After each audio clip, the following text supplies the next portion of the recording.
이 시간 함께 나눌 하나님의 말씀입니다. 고린도전서 16장 13절로 14절입니다. 고린도전서 16장 13절로 14절입니다. 우리 다 같이 함께 합독하시겠습니다.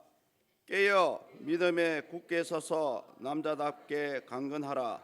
너희 모든 일을 사랑으로 행하라. 아멘. 벌써 이 고린도전서 강의 이제 마지막 시간입니다. 오늘 제목 아십니까? 제목 아마추어와 프로에 대한 그런 제목을 달았습니다. 사랑하는 성도님들, 우리 아마추어와 프로의 차이를 아십니까?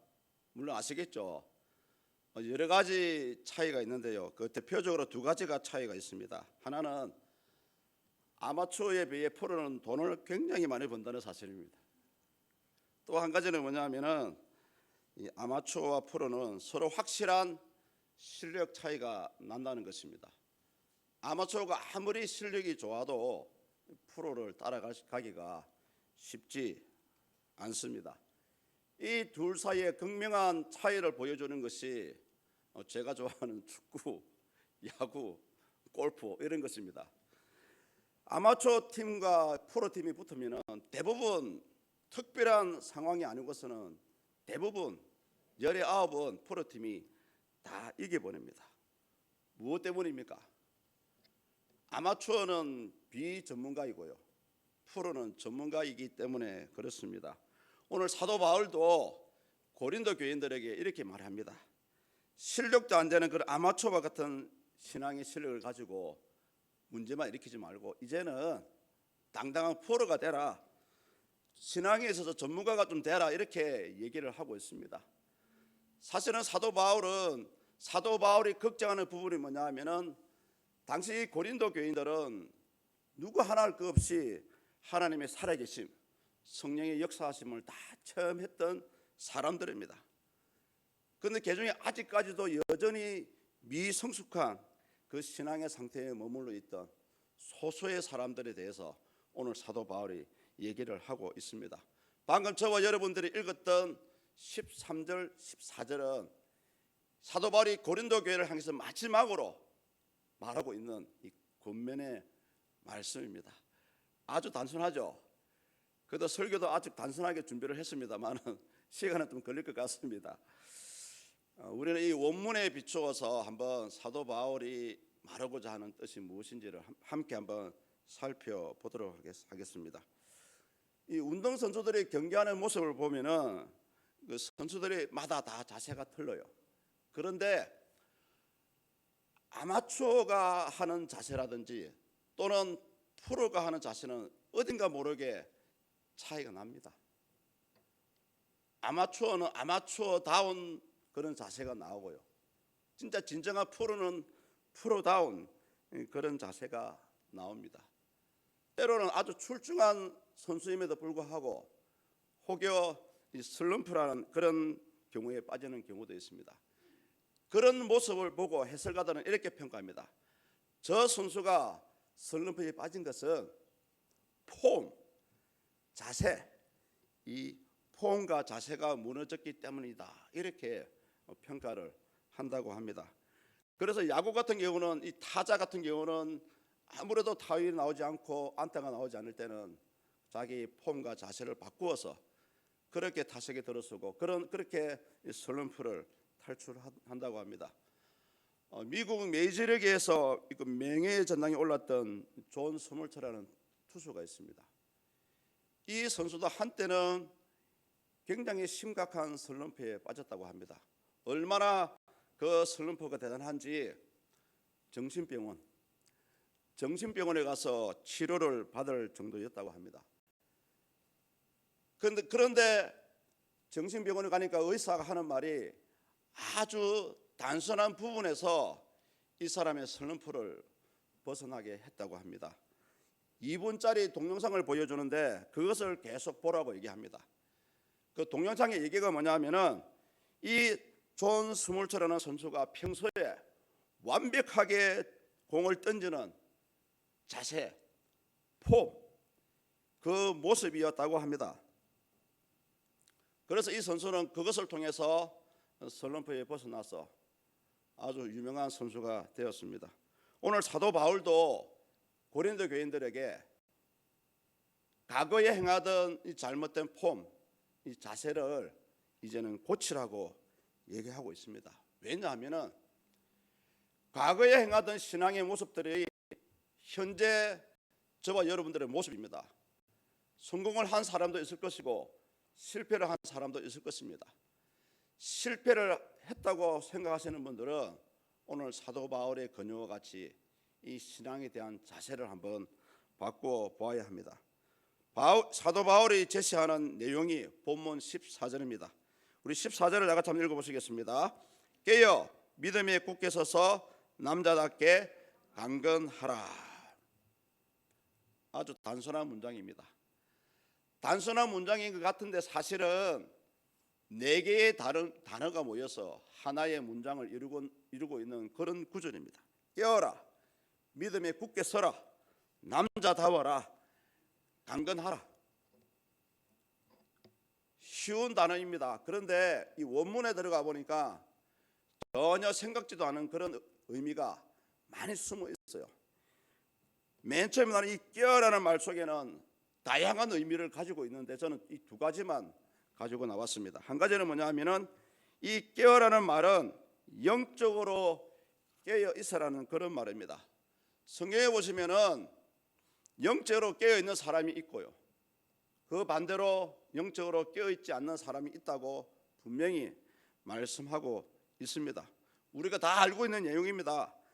영적으로 깨어 있는 사람은 변함없이 기도의 생활을 하는 사람이고요, 그 반대로 영적으로 깨어 있지 않는 사람은 기도에 전혀 관심이 없는 사람입니다. 또 실질적으로 그렇게 살아가고 있어요.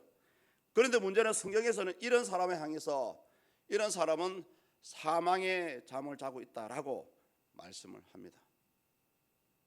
여러분은 깨어있는 사람입니까? 사망의 잠을 자고 있습니까? 한마디로 육신은 살아있는 것 같은데 그 사람의 속에 있는 영은 이미 죽어 있습니다.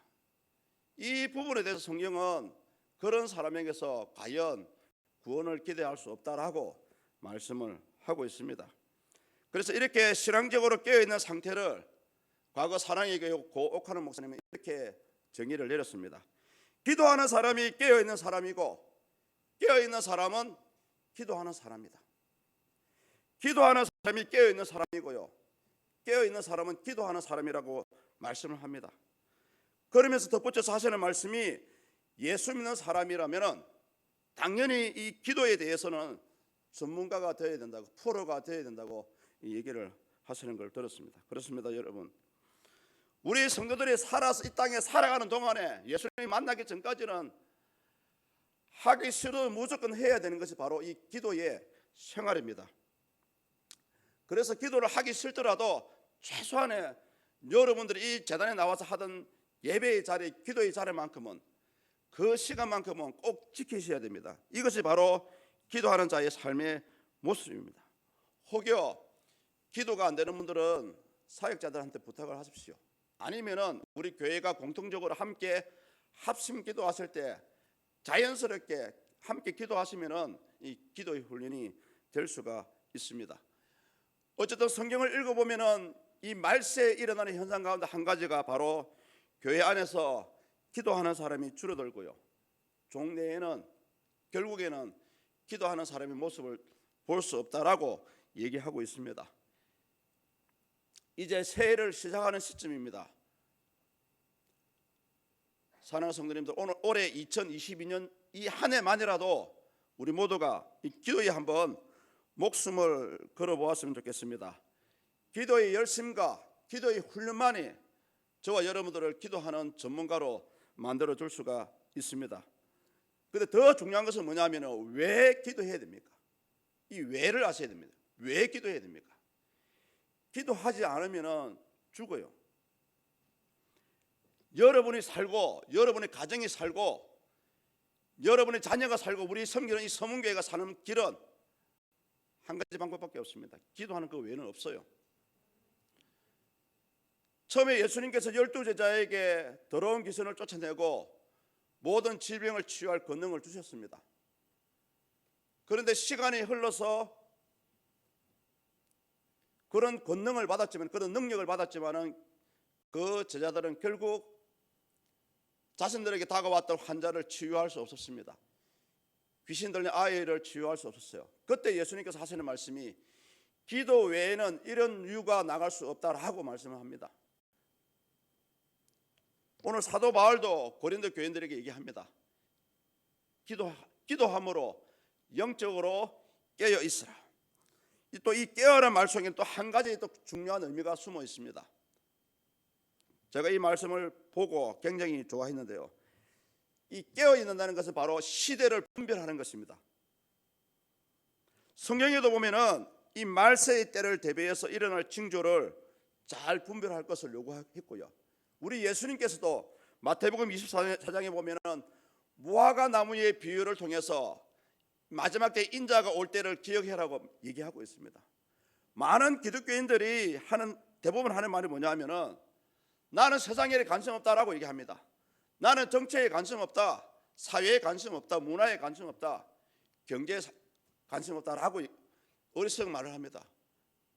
오늘 사도 바울이 깨어있으라는 말은 바로 이 시대를 분별하라는 말입니다.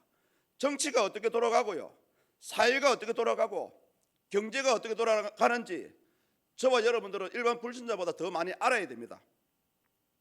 그래서 이 깨어라는 말 속에는 바로 여러분 그렇습니다. 먹고 사는 일에 마음을 빼앗겨서 시대를 분별하지 못하는 이 무지한 대중, 그런 무지한 대중이 되지 말라고 우리에게 경고하시는 말씀입니다. 이렇게 이 시대를 분별하지 못하는 크리스찬들을 향해서 찰스 소인들 목사님은 이 땅에 세 가지 범주에 세 가지 종류의 사람이 있다라고 얘기를 했습니다. 제가 이제 이 범주를 읽어드릴 텐데 여러분들은 어디에 속하는지 한번 본인 스스로 답해 보십시오. 일을 벌이는 국소수의 사람이 있고요, 일이 벌어지고 있는 것을 지켜보는 다수의 사람이 있습니다. 세 번째는 무슨 일이 벌어지고 있는지 전혀 모르는 대다수의 사람이 있다라고 얘기를 합니다. 저와 여러분들은 믿음이 있으면 있을수록 현재 이 세상이 어떻게 돌아가는지 관심을 가지셔야 됩니다. 대통령이 어떻게 나라를 이끌어가고 있고 K-팝이 어떻게 전 세계적으로 영향을 끼치는지 혹시 알고 계십니까? 들어나 보셨나요? 왜 이런 데 관심을 가지셔야 된다 하면은 직접적으로 간접적으로 우리 교회와 우리 신앙인들의 삶에 연관이 있기 때문에 그렇습니다. 시간만 되면 여러분 열심히 신문을 보십시오. 시간이 된다면은 휴대폰을 보시되 뉴스를 좀 많이 봐주십시오. 저도 휴대폰을 많이 보지만은 사실은 대부분 반 이상은 다 뉴스를 보는 그런 시간을 많이 보내고 있습니다. 오늘 사도 바울이 말하는 것이 그것입니다. 영적으로 깨어있으라, 이 시대를 분별하라는 말입니다. 그러면서 이제 믿음에 굳게 서라고 말씀하고 있습니다. 이 굳게 선다는 것은 신앙적으로 절대적으로 흔들지 말고 의심하지 말라는 그런 의미를 가지고 있습니다. 성도님들, 믿음이 굳게 선다는 것이 무슨 뜻입니까? 과연 믿음이 무엇이라고 생각하십니까? 이렇게 주일날 나와가지고 예배만 드리고 말씀만 듣고 갔다고 믿음이 있다고 생각하십니까? 많은 분들이 착각하고 있어요. 단순히 예배 드리는 것으로, 단순히 주일날 와가지고 말씀을 들은 것으로 나는 믿음이 있다라고 그런 착각 속에 살아가고 있습니다. 제가 이 자리에서 분명히 말씀을 드립니다. 복음의 진리를 듣는 것과 그 복음의 진리를 받아들이는 것은 엄연히 차이가 있습니다. 성경에서 말하는 믿음은 무엇입니까? 예수님께서 나를 위해서 십자가에 달려서 죽으셨고 3일 만에 부활하신, 또 예수님이 나의 구원자인 것을 고백하는, 그것을 받아들이는 것이 바로 믿음입니다. 많은 분들이 이 신앙에 대한 믿음에 대한 지식만 가지고 있어요. 지식만 가지고 있는 것은 절대적으로 여러분 믿음이 아닙니다. 그래서 사도 바울은 오늘 이 시간 한 단계 더 높은 차원의 프로와 같은 그런 믿음의 사람으로 다가가라고 우리에게 말씀하고 있습니다. 특히 이 굳게 선다는 것은 뭐냐면은 흔들림 없는 신뢰와 의심 없는 복종입니다. 여러분, 단순한 순종이 아니고요, 복종이라니까요. 이 복종이라는 말 속에는 여러분의 생각, 가치가, 전혀 모든 것을 다 내려놔야 됩니다. 이런 복종이 안 되니까 오늘 많은 사람들이 내가 복음에 대해서 자기 마음대로 신앙생활 하는 거예요. 내가 생각할 때는 아닌 것 같은데? 아닙니다, 여러분. 우리가 믿음에 굳게 선다는 것은 설사 내가 생각하는 생각이나 가치가 내 지식과 내 믿음의 정도에 따라서 그것이 아니라 할지라도 그 내용이 성경 속에 있고 하나님의 말씀이라면 절대적으로 복종하는 것이 여러분 믿음에 바로 서는 것입니다. 저는 오늘 이 부분에 대해서 굉장한 제 나름대로의 쇼크를 받았습니다. 사도 바울이 이 원문에서 복종하라는 말을 통해서 과연 오늘 얼마나 많은 우리 그리스도인들이 진짜 하나님의 말씀에 전적으로 복종을 할까? 눈에 보이는 사역자 말도 잘 안 듣는데 눈에 안 보이는 하나님의 말씀 어떻게 듣고 순종합니까? 오늘 사도 바울은 믿음에 굳게 선다는 것은 바로 이런 말을 하고 있는 거예요. 흔들림 없는 신뢰와 절대적인 복종, 이것이 바로 믿음에 바로 선 사람의 모습입니다. 믿음에 바로 서지 못하는 자에게는 항상 사탄의 공격의 대상입니다. 여러분, 사탄은 우는 사자와 같이 이런 자들만 찾아다녀요. 입만 열면 불만하고요, 입만 열면 불평불만하고 뭔가 못마땅한지. 창세기 3장을 보십시오. 하와가 바로 그런 사람이었습니다.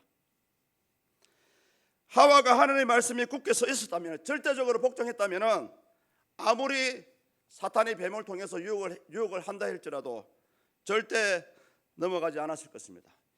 이미 하와의 마음속에는 선악을 알게 하는 나무의 실과를 먹지 말라라는 그 말 속에, 그것을 먹으면 정녕 죽으리라는 하나님의 말씀 속에 의심의 요지가 의심을 품고 있었습니다.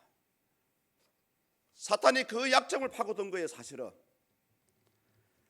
사탄이 이렇게 꼭 유혹하지 않습니까? 너희가 결코 죽지 아니하리라. 분명히 하나님은 그것을 먹으면 죽는다 그랬는데 사탄이 먹어도 죽지 않아, 괜찮아, 그 말에 바로 팍 넘어가 버리는 거예요. 그런 사탄의 유혹 속에 하와는 선하게 알게 하는 나무와 그 실과에서 눈을 떼지 못했습니다. 그 나무를 본 적 먹음직도 하고 보암직도 하고 지혜롭게 할 만큼 탐스럽기도 한 나무인지라 성경에 나와 있지 않습니까? 바로 그 당시 하와의 마음의 상태와 모습을 아주 적나라하게 보여주고 있지 않습니까?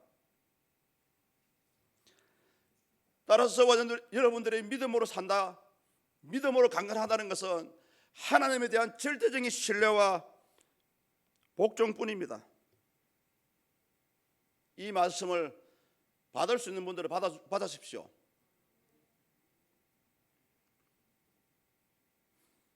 세 번째로 사도 바울은 남자다워라고 주문하고 있습니다. 이 헬라어에서 안드리조마이라는 그런 단어인데요, 성경 전체에서 유일하게 이 부분만 사용되고 있는 단어입니다. 남자다워라. 원래 바울이 남자를 선호해서 이런 표현을 쓴 것은 아니고요, 아마 용맹스럽고 또 용맹스럽게 처신해라는 그런 의도를 가지고 이 말씀을 사용한 것 같습니다. 저는 이 말씀을 이렇게 풀어봤습니다. 용맹하게 처신한다는 것을 어린 아이와 어른으로 비교해봤습니다. 어린 아이와 같은 신앙, 어른과 같은 신앙. 교회를 오래 다녔다고 해서 무조건 그 사람이 어른다운 신앙, 성숙한 신앙이라고 볼 수 없습니다. 교회 나온 지 몇 년 안 되어도 오히려 그런 사람들이 더 성숙한 신앙일 수도 있어요. 실제 여러분 어린아이들의 행동을 한번 보십시오. 이 어린아이들은 자기밖에 몰라요. 자기 때문에 옆 사람이 힘들고 어려워도 아무 깨닫지 않습니다.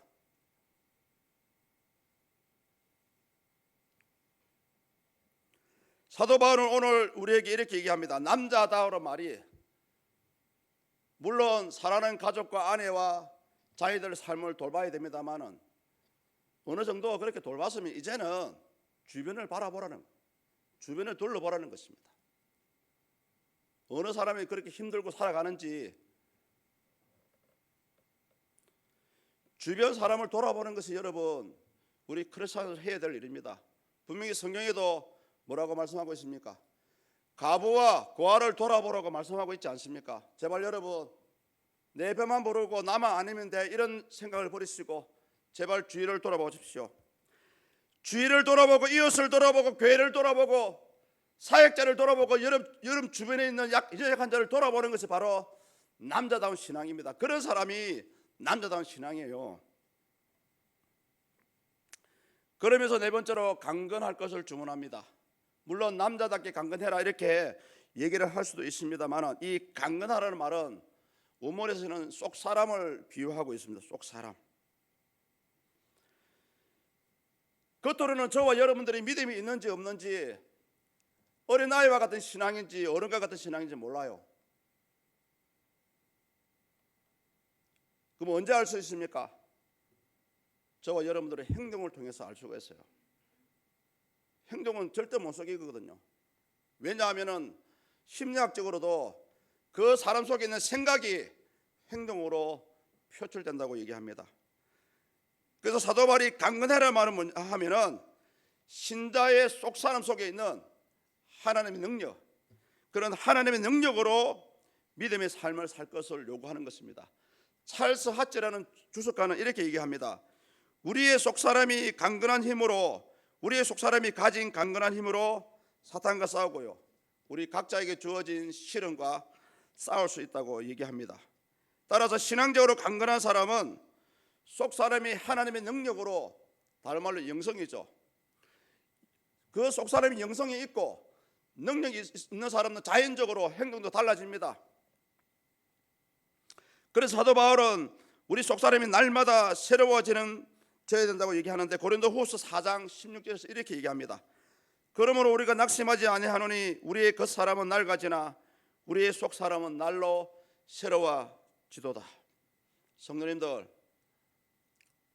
오늘 본문 14절 말씀이 당시 고린도 교인들에게 주는 말씀이면서 동시에 여기 계신 저와 여러분에게도 주는 동일한 말씀입니다. 그러면서 사도 바울이 이제 마지막으로 끝으로 이런 얘기를 하고 있죠. 이 네 가지를 잘 조화롭게 아우를 수 있는 방법이 바로 15절이라고 말씀합니다. 우리 14절을 다 같이 읽겠습니다. 너의 모든 일을 사랑으로 행하라. 아멘. 아주 중요하죠.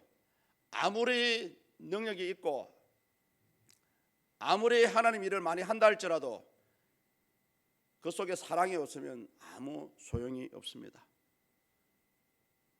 고린도전서 13장 사랑장의 말씀처럼 마치 그런 사람은 울리는 꽹과리와 같은 사람이에요. 사도 바울이 오늘 이 모든 것을 사랑으로 행하라는 것은 뭐냐면 사랑이 없는 것은 바로 하나님이 없는 것이고요, 하나님이 없다는 것은 한쪽으로 치우쳐 행한다는 그런 의미를 가지고 있습니다. 만약에 여러분 사랑 없이 믿음만을 강조한다고 생각해 보십시오. 만약에 사랑 없이 남자다움만을 강조한다고 생각해 보십시오.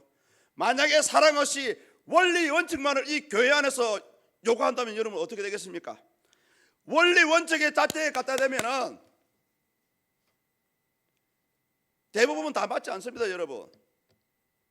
그래서 사도 바울이 하는 말이 아무리 부족하고 혹여 실수를 한다 할지라도 사랑으로 덮어주고 사랑으로 이해하고 사랑으로 안아주라는 그런 말씀입니다.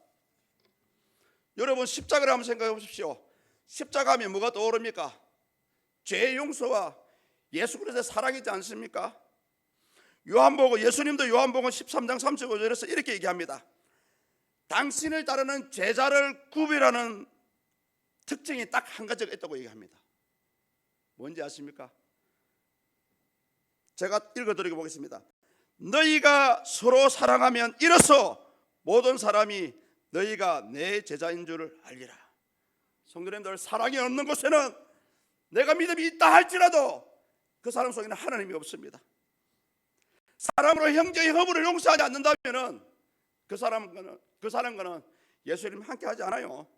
사랑이 없는 믿음은 마치 오아시스 없는 사막과 같습니다. 진정으로 예수님의 제자라고 생각하십니까? 그렇다면 사랑하십시오. 허물 많고 부족한 사람, 없는 사람이 어디 있습니까? 여러분, 용서받지 못할 사람이 어디 있습니까? 믿음의 형제 자매들이 진정 용서받지 못할 짓을 했습니까? 사람을 죽였나요? 여러분 것을 훔쳐갔나요? 빼앗았나요?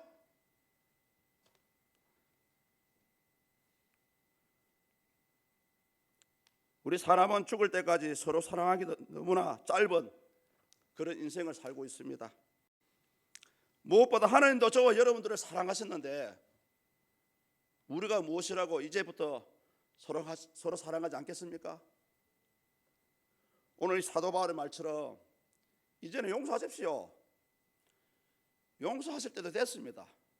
뭐가 불만입니까?